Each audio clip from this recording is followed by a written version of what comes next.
Sales pages are assets to your business, and we want them running for you while you're sleeping, while you're coaching, and while you're sitting on the beach sipping your favorite cocktail of choice. And so this week's guest is coming on to talk about how to structure a highly converting sales page.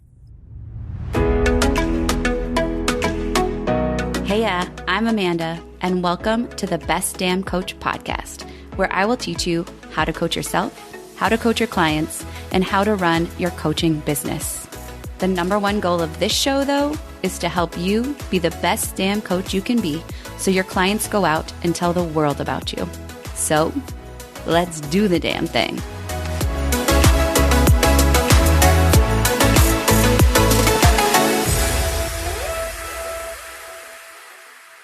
Before we dive into this week's episode, I want to invite you to come join some of the best damn coaches out there. That is what we are creating inside the BDC.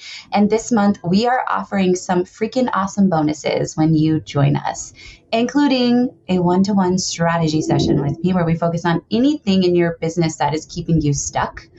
2, we are calling them lifeline calls, but we are giving you bonus lifeline calls. It's kind of like phone a friend when you're in an emergency, when you're just like sitting in your stuff, or maybe you're in a mid-launch, or you just have a really tough client issue happening.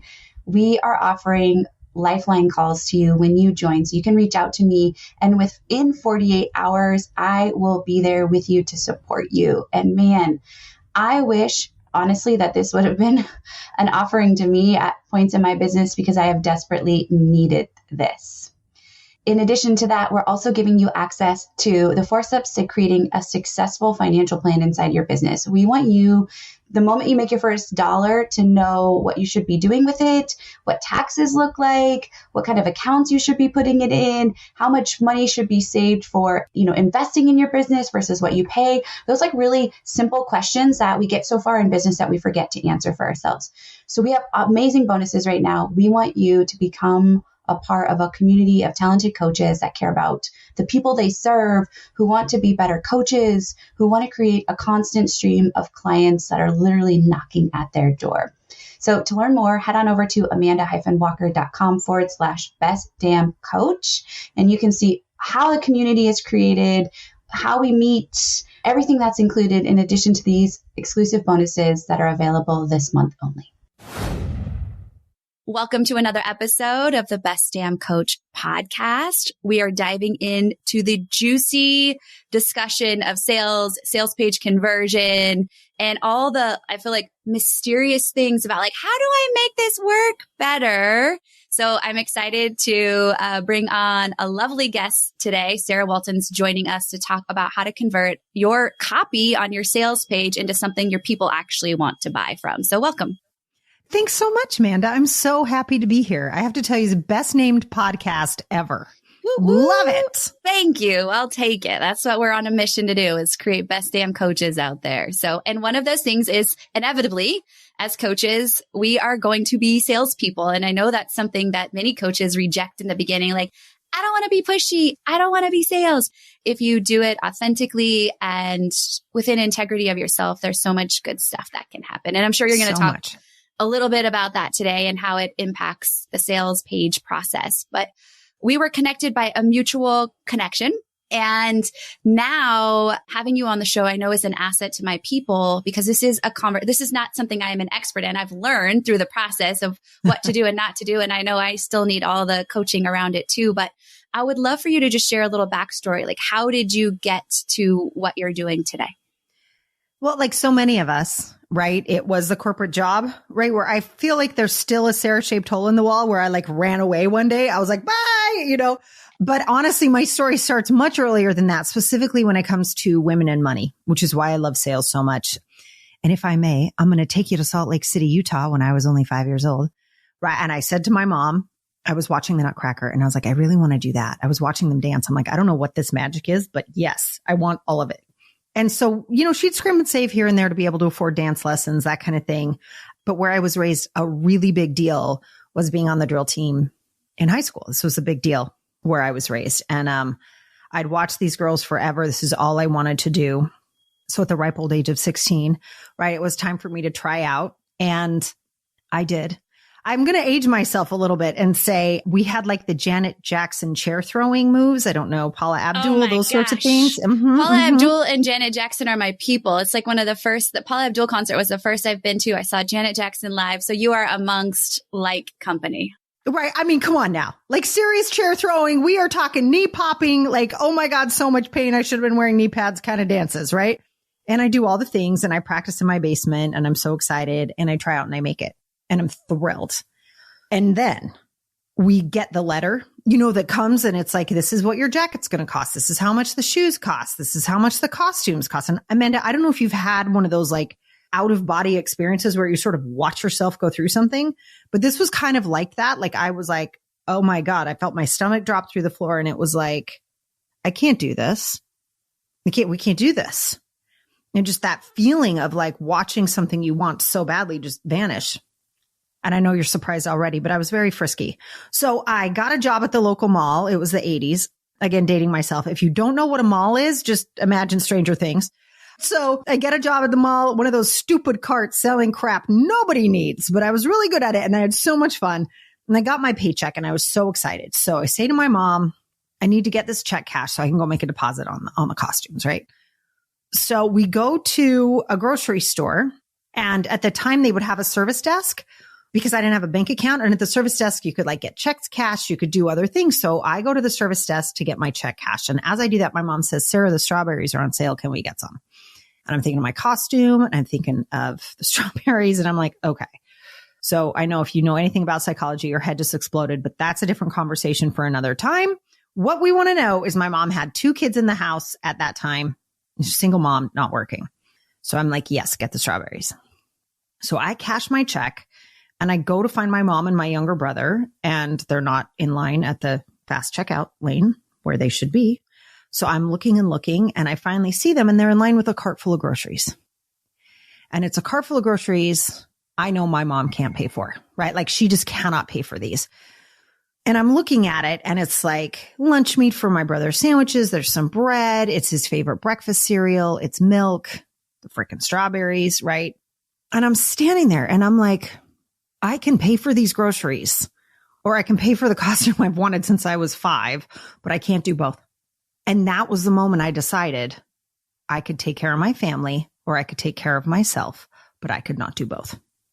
And I carried that decision with me all the way up to that moment in corporate America where there's now the Sarah-shaped hole in the wall where I was like, I can't take care of myself and my family because I was making a boatload of money, but I never saw my kids.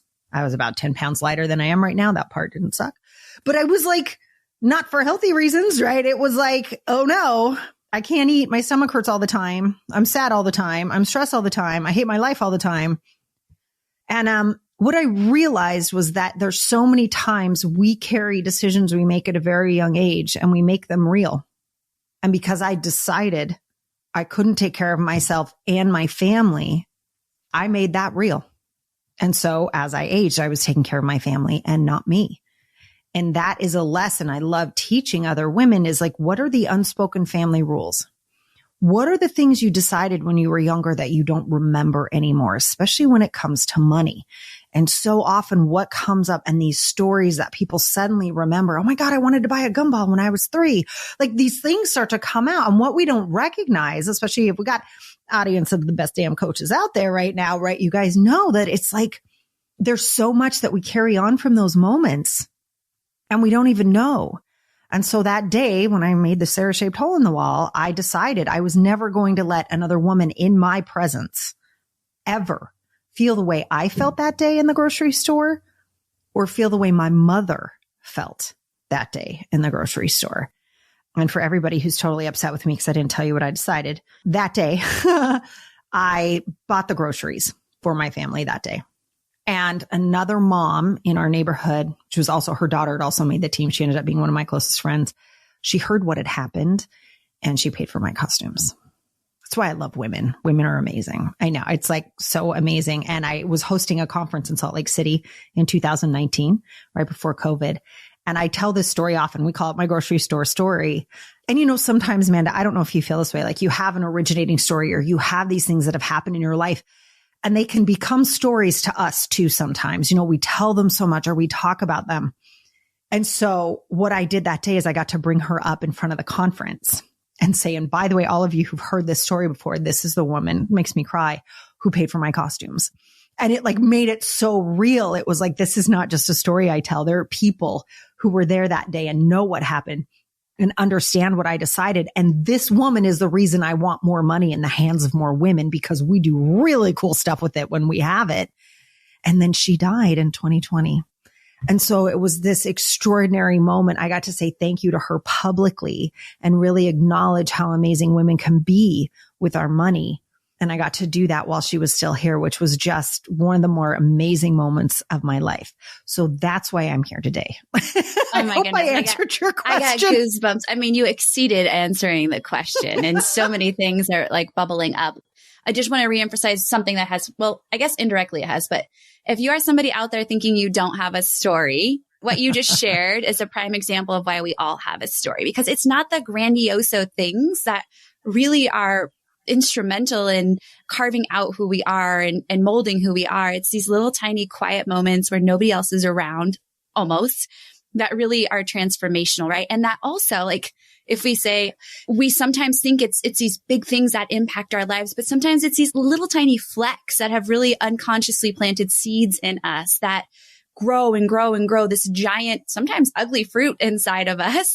It's poor, bitter tasting fruit that we don't want. And I think that, your story is impactful and powerful. It lights me up. I'm like, let's make all the women make all the money, which is why we're both here. But yeah, it's super cool. So thank you for going way back in time for us. You're welcome. Thank you for letting me. So what made you become passionate about conversion and sales and teaching specific? I know it's just a fraction of what you love talking about, but since we're diving into that today, how did that become something you love to teach women about? Yeah. What happened is I started noticing how many women were treating their businesses like hobbies, or they weren't really oh my God, I so can't charge for that. That sort of an energy that can come in. So I'm just a coach, right? I'm like, what? This sort of energy that can come in around women and money specifically, where we're like children, or we'll act like children. And I see this, by the way, this is not to pick on anyone by any stretch of the imagination. Listen, women weren't supposed to handle money, and we still act like that in our society. We didn't get the right to have credit cards till 1976, unless a man signed for it, right? For centuries, we were treated like property. We didn't touch money, right? You were handed from a father or a brother to a husband, and they had to pay people to take us. This was not a thing that we were involved in. And 1976 is not that long ago. We couldn't get a mortgage, couldn't get a credit card. We were treated like idiots who could not handle money. So I just have to have that foundation behind this conversation. And again, I'm not even mad about that. That's just something we have to understand. That's the truth of most of our conversations. That's the backdrop of most of our conversations around money. And if we're not honest about that, we kind of can't get to the heart of what might be fostering this behavior in us, right? And so I've seen this behavior even in really apparently very wealthy, YouTube influencers and stuff, where they're out there and they're like, oh, I spent so much money, I'm so embarrassed. Or what are you doing? What are you talking? If you wanted it and you could afford, that's great. Go buy it. Somebody created that. They should get paid for that. That's amazing. And we've sort of lost this foundational truth about money, or my perspective of money is it's such a way to honor value. And that's it. That's all. That's it. People get pissed off that there's first class. And I'm like, dudes, there's a chef who came up with the meals. There's somebody who designed those seats. There's an engineer behind that who made sure it was comfortable. And how could this work? And if they need a laptop or 15 different outlets, where should those go? Somebody had to think about that. And then you have the flight attendants who are trained to the nines to make sure everything's okay. And their uniforms are made a certain way. It just goes on and on and on. And we're acting like we shouldn't reward that. That's human brilliance. That's amazing. And if we can start to sort of let our shoulders drop a little and be like, oh, hell yeah, I'm paying for that. I love that. That's wonderful.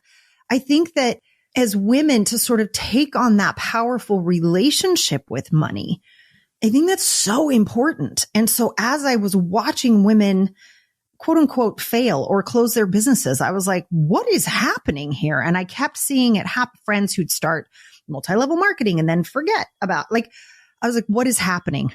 And that we're giving up, I want to say the word power, but we're giving up opportunity, an opportunity not in an opportunistic way. But if we look at the way our society is constructed right now, money is the most powerful tool we have access to. And we can argue whether or not we like that, but it's kind of hard to argue that that's the truth, right? It's kind of like, kind of can't fight that. Like, look who's in charge. Look what's happening. Who's making decisions, right? It's people who have money. And yet women are not taught how to manage it or what to do with it or how to work it. It'd be like someone handing you an iPhone and being like, but don't use it. Here, no, but don't use it. You don't need to worry about that one feature. It's called calling people. Don't worry about that. It's like, what? And we go, okay, like, no, like, no, this is a tool I need to be able to function. I'm going to learn how to use it, and taking that power back a little bit. I just think that's so important. So that's sort of what got me into it, in addition to my own struggles with understanding wealth or being comfortable with wealth. And one of my favorite, I talk about movies a lot. I love the artistry of movies. My father was the executive director of the Writers Guild of America for decades. And so I love screenwriting and like the way language gets used in movies and the scenarios they create. And one that I really, really love is in The Devil Wears Prada. Ooh, where Miranda is sort of teaching her. It's so fun, right? And she's teaching her. She's like, and I forget what Anne Hathaway said. She said something about like a blue sweater. She's like, whatever, it's a blue sweater. And Miranda said something like, that thing you're wearing right there, that sweater you're wearing that you picked up out of the bargain bin in the Gap or whatever. She's like, somebody thought that through. Somebody created that. Somebody decided which material should be used. And then somebody put it together. And then someone had to ship, like, she goes through the whole thing. And I'm like, yes. Right? And here I am. I started as this business coach that teaches women how to take their experience, their expertise, and their talents and put them together to create a business. And I'm looking at what we pay a lot of money for is other people's experience. Expertise, and talents. And I'm like, why would I not honor those three things in that human being by actually paying for that? And I don't really care about shoes or bags, but I can get the artistry of them. I can see that. Right. But I love really great books, and I love really great movies, and I love me a cozy sweater. Like, there's things I really love, and I will buy the best of the best because the person who created that deserves to get paid with the best of the best. Does that make sense? So that's kind of the journey there, was watching other women pretend they couldn't handle money, and then recognizing the artistry that's available to us that we can acknowledge and promote through money. So cool. I love it all. The movie's so good that you reference. But I mean, I recall like the first $1,000 I made in my business years ago, and somebody set me on fire right then. Like, I felt like I was like Beyonce reborn, like everything, that feeling. And that's the feeling I totally align with you. It's like, I want women to create. And when they tell me, like, a client sends a message like, I just signed my first, package, or my first client, or I sold out my group program. It's like, it's not about the money or the profit. I like to use the word profit because I don't like the word revenue. But profit, it's never about the profit. It's about what the profit allows you to create inside of your life, right? Mm-hmm. Whether that's financial peace internally, whether that's saving for your retirement, taking care of your elderly parents, going on like a freaking vacation, buying a Gucci bag. I don't care what it is, but you get to decide why that profit matters. And when you're clear on why that profit matters, it makes growing your business and building your business a crap ton easier because you are so clear on why you're doing what you're doing. Absolutely. Absolutely. And honestly, for most of us, it isn't more shoes and bags, right? I mean, for most of us, it's that exact thing. And I think, I got to have a really cool conversation with Kathy Heller. I don't know if you know who she is, but I love her podcast. And we were chatting and I was like, what is going on like with your world right now? Like, what is happening? I think it was the week she interviewed Tony Robbins or so. I was like, Anne, right? It was so cool. And she said the coolest thing. And it was like, I decided that I was no longer going to co-sign scarcity.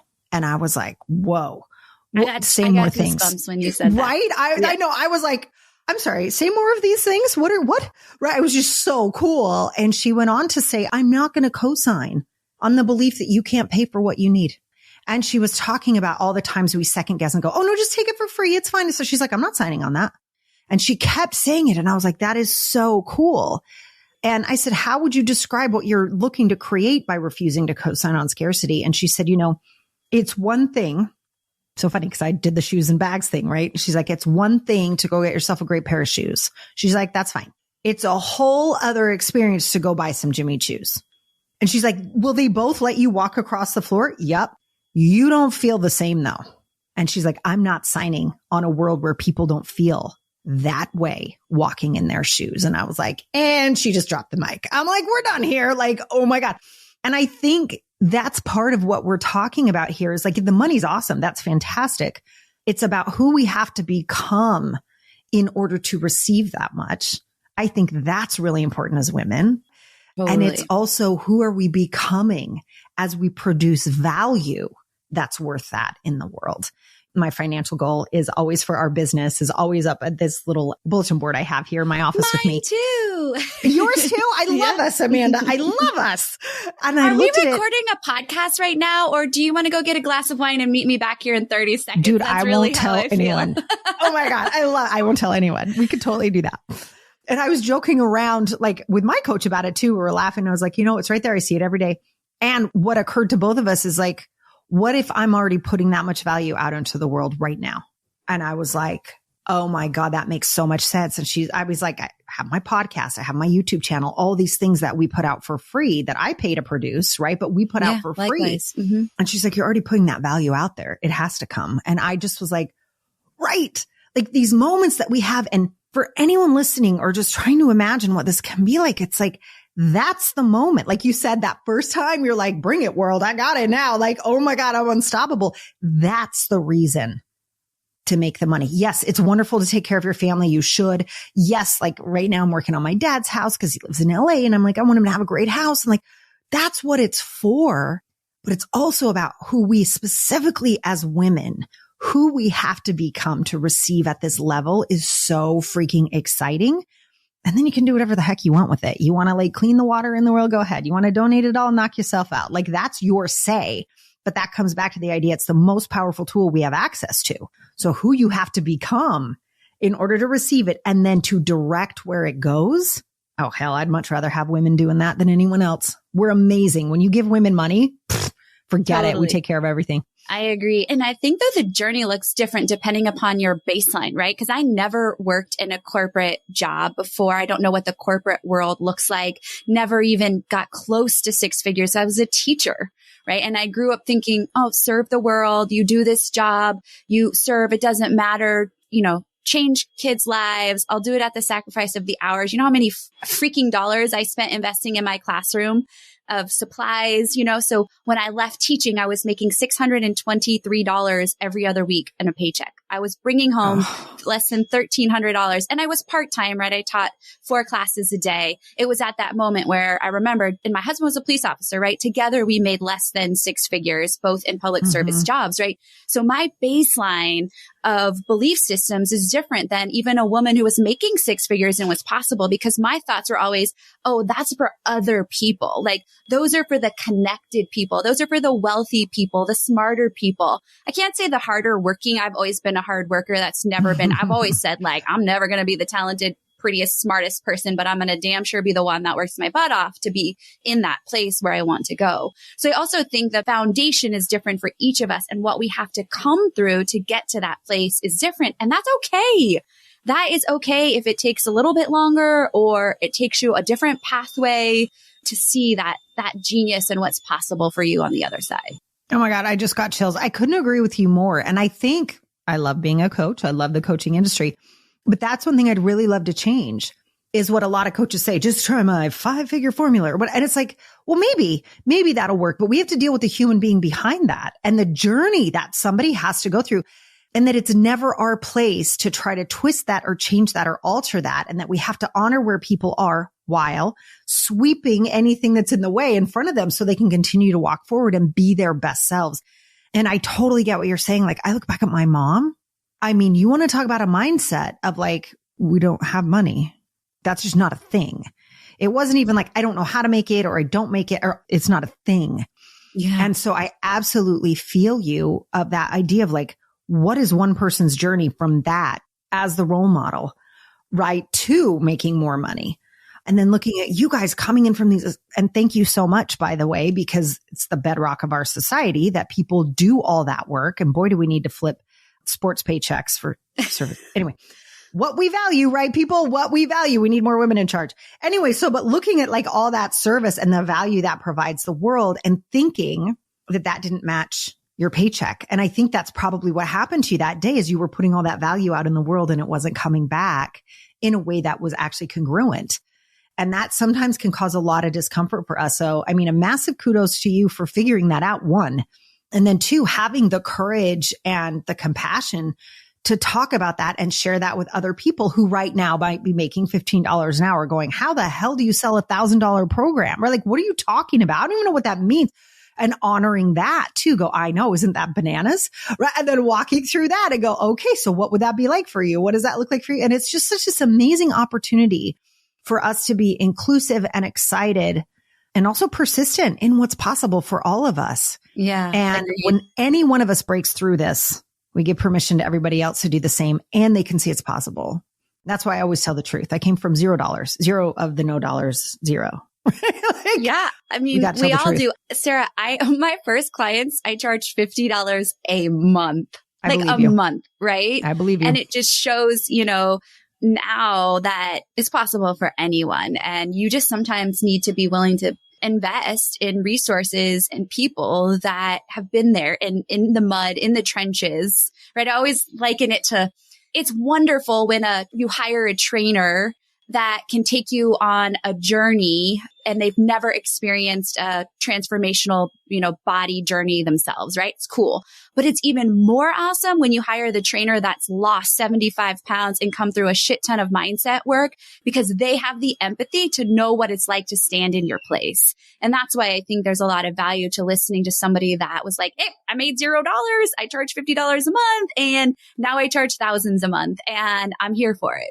Yeah. So, okay, but let's really dive into a little bit of the structure of a highly converting sales page and why that's relevant, why that's important. Why do we need to put our attention on it as coaches and entrepreneurs? Yeah. Oh my gosh. So important. Okay, you guys, I think we've discovered already in this conversation, Amanda, right? Like I love to say this phrase and people get mad at me at first. I remember my daughter heard it once a while. She's like, Mom, that's so mean. I was like, no, but that's not what I mean. Is that none of us is special. And what I mean by that is, of course, we're all unique. We have these wonderful ideas and different unique talents. All of those things are absolutely true. But on the inside, we're all the same. And one of the ways that we're all the same is the way that we make a decision to purchase something that's very expensive. That doesn't change for any of us, or me, you, this guy, that guy you met the other day. It doesn't matter, right? It's all the same. And the process that must be gone through in a sales page needs to honestly reflect that psychological process. Like we want to honor the human being who's reading the page. Like we don't want to be a jerk, right? We want to be the person who pays for the amazing sweater, but there's a process we go through before we decide to purchase it. And it's no different if someone's deciding to work with you, right? So we always start with the result, always, because that's all any of us want. Like I buy the beautiful sweaters because I'm always cold for sure. But also I really love to honor my body with beautiful things. And that really matters to me. Like I said, I don't care about much else, but that I love beautiful clothes, right? So I'll see something and I'll go through the emotion of like, oh my God, wouldn't that look amazing with my jeans? Okay. That's the result, right? And somebody does that when they land on your page. Oh my God, they can help me with this. Oh my God, could just picture me being able to like do whatever you're promising you can do, whatever result you can press. So it's the emotion that hits first, the excitement. And then it's like, yeah, but how's that going to work? So that's the next thing we got to hit. Yeah, but how that's going to work? Like what jeans could I wear it with? Really? I don't know. You know what? Actually, I don't know. I hate shoes. I don't care about shoes. So what shoes am I going to like? And you start to go through this process as a human, emotion, excitement, and then, yeah, but wait a second. And so in our sales pages, we start with the result and then we go, and this is how it's going to work. This is what's going to happen. And then logic. That little brain comes in and goes, prove it. That's just what it does. We can't stop it. We have to hit the logical brain last because the emotion already there. Heart's in, ready to, I could see how this could work. I'm starting to see myself walk into the room with that sweater. Oh my God, it's happening. Oh my God. How much is it though? Right? That is the last question, right? And that's why you'll see when you comb through expert sales pages, the price is always on the bottom because that's the last, forgive the phrase, penny to drop in our brains is, okay, but how much is it? And that logical brain must be satisfied or the purchase won't happen. Here's the rub as business owners If that is not answered for us, you can't sell it. And I just heard somebody go, that's me, right? Like, yeah, if you don't know that that's what it's worth, if your logical brain hasn't been able to make that connection, you're not going to sell whatever it is that's on that sales page. I don't care what's happening for you. And this is why I am so glad, we're out here coaching, Amanda, because that matters more than anything else. So success in business, success in sales is 20% strategy. So I just gave you the recipe for a sales page, right? Like it's a sales page, anything you want, right? And by the way, in order to answer the logic, that's where testimonials come in. I paid Amanda $1,000 and then I made 10. The logical brain goes, yes, go. And of course, that makes total sense. And yes, I know I can do that. I've done it before. So that's why this is $1,000 done, sold, right? Great. So I can give you that strategy. It's 20% strategy, 80% mindset. And if your 80% mindset is no one's going to buy this, it's not going to sell. It's just not. I can't do anything. Love ya. Bye-bye. That's why I have so many people say to me, why do you give away so much on your videos? I'm like, because I can. That's 20% of the deal. And I don't know what your 80% is until you call me and we start talking. Like I can't even make that up. I can't even pretend to know what someone's 80% is until I have a conversation. People are like, what's your formula? I'm like, I don't know. Whatever they come to me with is what we work on. So when we look at a sales page, we have to understand the psychology behind the human being that we love and adore, that we hope takes a step to work with us because we can help them, because we know logically it makes total sense, so much sense for them to come and work with us. If we're clear on that and we've tipped into the excitement with the results that we know are possible, we've talked about why we've created the program or the offer the way that we have and how it actually works. And then we hit the logical brain, you're done. That's it. That is the psychological structure of any human being's decision to purchase. Yeah, I love that. Like walking through like my purchases. And I mean, definitely you follow that, sequence. Here's a question I have for you. If you were to lock in on the greatest mistake that you see on sales pages, what would you say that is specifically for service providers like those listening? What's the number one avoid for them? Fake scarcity. Ooh, tell me more what that means. Everybody knows what it's not real. I'm sorry. Like, honestly, it's just not real. Like, if you really are, I usually work with 10 one-on-one clients. I'm at 9 right now. So I could honestly say I do have one open spot. Like, I could say that, right? I see it all the time. I've been booked out for months. And it's like, you started 6 months ago. It's like people can see that and they know that. And it's just awful. You don't have to scare people into working with you. Working with you is a celebration. Working with you is a joy. Working with you is one of the most brilliant things somebody else could do. So instead of scaring the crap out of them with fake bro tactics, love it. I would celebrate them. Get excited. Like, oh my God, how amazing are you for even landing on this page? It's so scary to be here. I know, I've done it too. Like, acknowledge the humanity of the person in front of you. They're already nervous. They're hoping you're the right one. They don't know if they can afford you. They don't even know if this is the right thing. And then you scare them. It's like, no. Love them up. I know this can be a scary decision. And I want you to know I have your best interest at heart. If we're not a good fit, I'm going to tell you. And then you got to back that up with integrity because there's enough people. And this is one of the things we talk about inside our program is the market today is different than 10 years ago. It's flooded. It's saturated.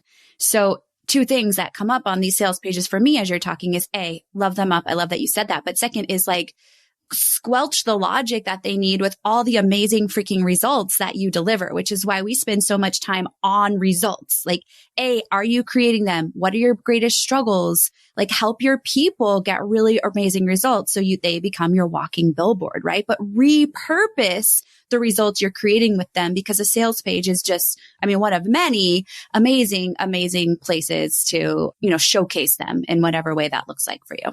Absolutely. Can I add one more mistake? I would love it. I just thought of. I think another mistake that people can make when it comes to sales pages is not viewing a sales page as an asset. A sales page is a business asset, right? It's something that can do work for you while you're coaching someone. Or while you're getting your beauty sleep. It's something that can do work for you when someone has searched, right? Like, isn't that, and we don't think about it like that. It's like, I tell my clients all the time, like, what does your business need you to do? Not what do you want? Not what do you think your clients, what does the business need you to do? And your business needs assets. Your business needs things out there working on its behalf for the business. And that's what a sales page is it's an asset. And that's why it is so important that it is filled with love and kindness and compassion and clarity. And I love what you just said, Amanda, results, results, results. Because so many people are so lost and they're dying to find you. And you're so nervous making it about you that you don't serve them.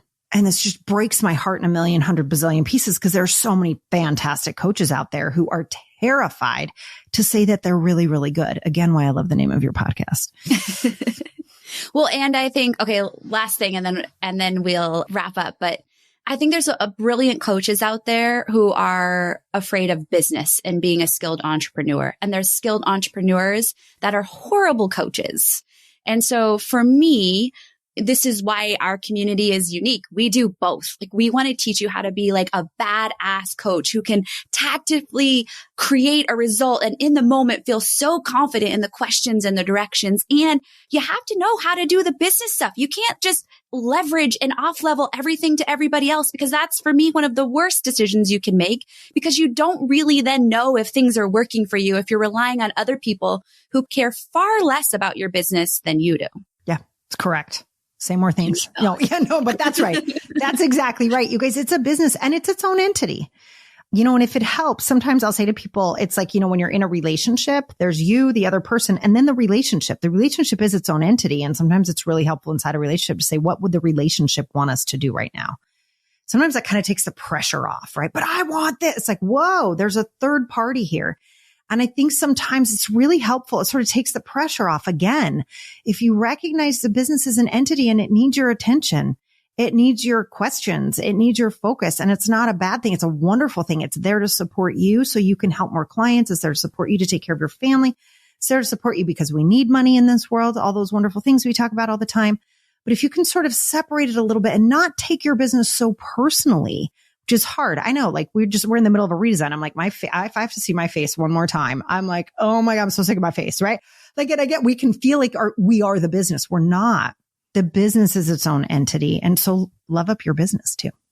Yeah. What a beautiful way to come full circle. What a great conversation that took us like a lot longer because it was so good than I usually record. So just thank you for hitting on those points that we visited in the beginning, because I think they were meant to be discussed today. But I would love for you to share more about how my audience can connect with you and just maybe send us to where you hang out on social, wherever feels good for you. Yeah, for sure. So my YouTube channel, we are having way too much fun on the YouTube channel. I think we're a little bit out of control. I do a weekly show there where, hang on to your hats and glasses. I just turn on my phone. It's called Sarah Uncut. And I just do flat out coaching. I'll do straight up, like, this is the topic I'm talking about today. I love it. It's so much fun. So you can go check us out on YouTube. And then I really love my podcast. So I love podcasting. Isn't this so much fun, Amanda? It's so fun. Yes. And it's called the Game On Girlfriend podcast, because this is not your practice life. The game is on. This is real. And that is where what I love about the podcast is it allows me to really coach. Like, people have said to me, it's like, I feel like I have a coaching session with you whenever you release a podcast episode. But I love that I can dive into real lessons, real psychology. And I go a little bit deeper there than business. A lot of the times, like, I have episodes on what happens when you need to break up with friends. Mostly because they don't understand you're an entrepreneur. Like, what do you have to do? True. Like, you know what I mean? Like, those kind of things, especially as women telling the truth. So super fun. And I just love being able to share that content. And then, of course, you can find us at sarahwalton.com. Amazing. Sarah, you're a joy. I had so much fun with you today. So just thanks for being you and sharing all the juicy nuggets that you gave us today. Thank you. Well, thank you so much for having me and for such an amazing conversation. It's been such a joy to be with you, Amanda. Likewise. Every week, I put my heart and soul into this podcast to bring you value and to help you grow as a person and as a coach. And one of the ways, very simple ways you can return that favor is by leaving us a review. So if you haven't left us a review, head on over to Apple or Spotify, leave us a review, let us know how we're doing, let us know what content you love and which content pieces are really speaking to you now.